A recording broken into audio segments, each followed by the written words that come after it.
The story I have for you today, you could say, has a character, me, and some other people who are very important in my life, family members, friends, perhaps, and, co-workers. And it's a story about times, but really about seasons, about a particular season, that of winter, experienced mostly here in Wisconsin, we could say also in the Midwest, and even over in a similar environment of southern Germany when I was in the Army. And it's a story about cold primarily, about being cold, about cold weather, which has been changing over time. When we talk about global climate change or global warming, it has definitely been taking place here in the Midwest. We don't get anything like the snow that we used to in the past, and it's not as cold for most of the winter. You can tell that climate change is actually occurring just by looking out the window and walking down the street. So back up to what we actually thought was a cooling period, the 70s. I was born in 1970, and my earliest memories are from the early 70s when we lived here in the Milwaukee area in a place called Thiensville, and then we moved out to the countryside just north of Wales, officially in the township of Delafield, but not in the town of Delafield. And we lived in a subdivision that my parents built a house in. I think they were the third people to build a house in that subdivision. And then it took a long time for the subdivision to actually fill up. It was mostly countryside for years and years, and it was called the Hills of Delafield. And this would cover the time when I was in some preschool. I was actually at a Montessori preschool when I was a kid. And then in Delafield in Wales, I was in kindergarten, and then, first grade through 11th grade, and we moved to Waukesha after that, which was a little bit warmer at that time. And we're talking about the late 80s, right? So in the early 70s, we moved into this place, and, my parents had the money to build the house. They didn't have the money to completely finish the house. So for quite a long time, there were bare boards that, we didn't have carpet or tile or anything like that. I think we had tile in the bathroom and maybe in the kitchen, but carpets would have to wait until my dad actually made enough money with his job to make that happen. And we did have a nice big fireplace, a fieldstone fireplace in the living room. And the years that we originally moved in, man, it was cold. I remember, and we had central heat, which was really kind of a blessing. My sister and I, my sister's about 2.5 years younger than me, we would actually take our blankets, and we would be in our pajamas, and we would put the blanket over the heating vent where the hot air was coming out from the furnace, and we would huddle under the blanket just to get warm. And then we got warm enough, and we'd go do some stuff, and then we'd go do that again as it got cold. And you would wear, 2 pairs of socks, and, you would wear, several different layers in the house. That was the way it was in the 1970s. We were in the middle of an energy crisis, and, things were just not warm. And I remember being cold in winter, like all the time. I was cold at home. I was cold in the car. I was cold on the school bus when we'd get to school. Parts of the school, I actually went to a little 4-room schoolhouse, again, in the little village of Wales, until they built the big school, the big Wales Elementary that we went to from 3rd grade on. And even there it was cold. That was a big cinder block building, and it was heated, but you would get cold quite a lot. And this is before they had a lot of the cold weather gear that we have now. Much of what we had was wool, and when wool gets wet, it's not any fun. Our socks were continually getting soaked. We actually would save bread bags from, loaves of bread and you would have boots, but they weren't waterproof boots. So you would put your socks on, 2 pairs of socks, and then you would put bread bags over your feet, to make them somewhat waterproof, and then you'd shove them down into your boots. And of course your feet would get sweaty, so they wouldn't stay entirely dry. And if you've ever been in cold weather, real cold weather, you really do want to stay dry. It's quite important to dry off. So that was, a key part of my childhood. And I remember going to my grandparents and my great uncle and, great aunt's places, and they had these wood burning stoves, and those would throw out a lot of heat, and you'd stay close to them, right? And it was a dry heat as well. They also had electric heat in their houses. That was quite common instead of central heat. And, again, you would try to warm up. We would do things like, stamp our feet, rub our hands together, and sometimes you would even wear gloves in your place. And we had hats. It was quite common to have a scarf and a stocking cap that you could pull down over your face. My great aunt Tunny used to knit us things that were kind of a combination between what they called a toque, where there's a French-Canadian word for just a knit hat, which has a beanie or a little, ball on top. But she would knit them so they would actually be like ski masks and come down, and just our eyes and our mouth would have holes in them. And, she knew I was into red, white, and blue, so I had a red, white, and blue one. My sister had a pink and white and blue one, in pastel colors. So it was quite an interesting time. Now, we would spend a lot of time outside, though. During recess.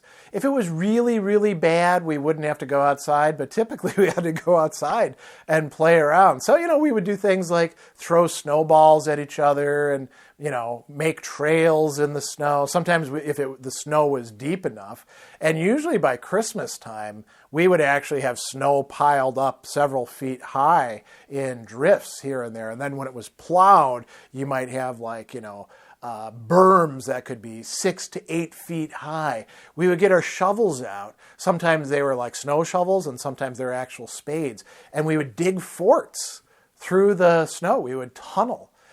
That's just playing, We also sledded because we lived in a hilly area. We were fortunate in that we had a wood and hills behind our place, and quite a few of the houses actually were set on top of hills, so you could sled down, and that was a lot of fun. And once we had our dog, she would accompany us and run around. We'd throw snowballs, and she'd bite them, things like that.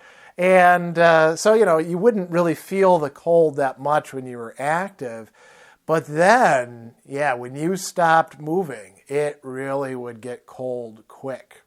And so then you'd go inside and maybe have some hot chocolate, warm up, take your stuff off, open up your layers, get some heat into your body, and then go out and play again.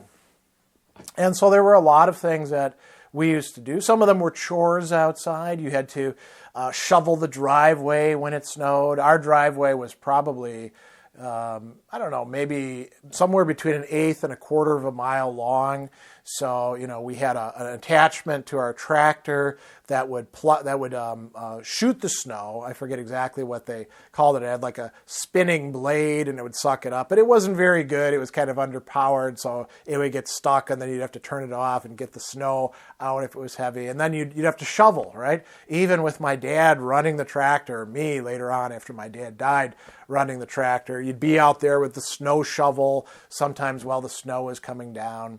And there were other winter sports that we participated in as well.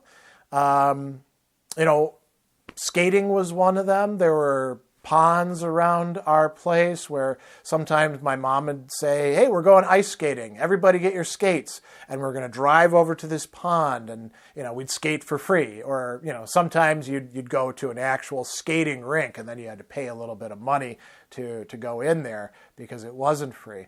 But the biggest thing that we did, I remember as a kid, and again, this is mostly after my dad died. So we're talking about middle school and early high school, was what you call cross-country skiing. And I think we may have started that in middle school before my dad died. He died in the summer in between my 6th and 7th grade. But I don't know that he actually participated with us because he was quite a busy guy. So cross-country skiing is, it uses skis that are long and thin, and you may go up and down hills, but it's not primarily going downhill. That's downhill skiing, right? So there you have to actually go someplace that has mountains or big hills or perhaps artificially constructed ski hills. And that's more of a rich person thing. So, a lot of the kids at the school that I went to, because I was going to a private school, they would on their coat have all of these lift tags, because you have to go up the ski lift to the top and then you ski down. And that's got different kinds of skis. Cross-country skiing, at least here in Wisconsin, was more of a, middle class on downward sort of thing because you could rent them very easily at parks. There were other places nearby where you could rent skis, but you could also outfit yourself with the boots and the skis and the poles for about $100. And then once you had them, you didn't need a ticket, you didn't need anything. You could go around your yard, you could go to a state park, which we did many, many times. I remember going to Scuppernong in particular and a couple other parks in the area. And you would just, you'd ski away. And it was a lot of fun. It's a lot of work. It's hard exercise, but I was in great shape at the time. And aside from your feet getting cold, because there's really almost nothing you can do with those boots to keep your feet warm enough. The boots are kind of thin. There's not a lot of possibility of cramming big, thick socks into them. Other than that, you'd stay warm just through the exercise. You'd actually unzip your jacket and maybe take your head off because you'd be sweating with all of the exertion. And I loved cross-country skiing. It was really a fun time, with my family and out there on my own on the trails. Sometimes the snow would be falling or you'd be going through this icy landscape where the trees would be covered with snow or ice. And it was often quite beautiful to do that. And so we did that for many of the years of my childhood. And, so there was not just this negative side to being cold and to winter. There were also some really fun stuff about it. We loved doing snowball fights. I used to roll big snowballs and instead of throwing little snowballs, I'd lob these big ones at people. I was sort of like the artillery, you could say. And, we were supposed to not do that at school, but we did it. I actually got put into detention because of that and had to do some cleaning of the ice rink there on a Saturday with the guy that I threw the snowball at who turned me in. I got in trouble for throwing the snowball. He got in trouble for tattling. That's the way it was back in the early 1980s. And so a lot of stuff that we would do, in the snow, in the cold. But a lot of the time you'd also be wet and, you could get some serious pain in your hands and your feet and your ears and your nose. And even sometimes you'd have to watch your lips as well. You had to be kind of careful and, use some chapstick or Carmex to keep your lips from chapping because of the dryness of the winter air. And it was interesting. I mentioned Germany. So, I was stationed as a combat engineer. My regular duty station was near Fürth, which is close to Nuremberg. So, in southern Germany, which is where the American forces were stationed. This is before the end of the Cold War.